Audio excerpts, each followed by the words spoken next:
కృష్ణా జిల్లా Machilipatnam urban development authority chairman గా మట్టా ప్రసాద్ పదవి బాధ్యతలు స్వీకరించారు. ముడా చైర్మన్ గా ప్రమాణ స్వీకారం చేసిన తర్వాత మొదటిసారిగా కార్యాలయంలో ఛార్జ్ తీసుకున్నారు.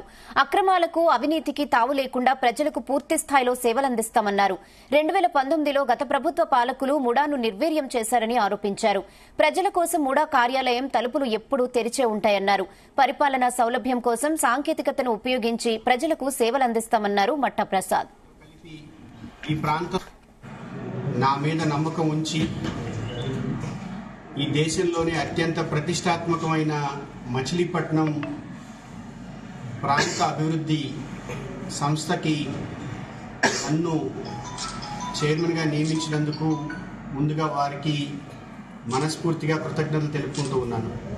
ఉన్న 4 నియోజకవర్గాలు గుడివాడ నియోజకవర్గంతో కలిపి ఈ ప్రాంతంలో అనేక కార్యక్రమాలు చేసే అవకాశం ఉన్న గడిచిన ప్రభుత్వంలో అలాంటి ఆలోచన ఎక్కడా జరగలేదు.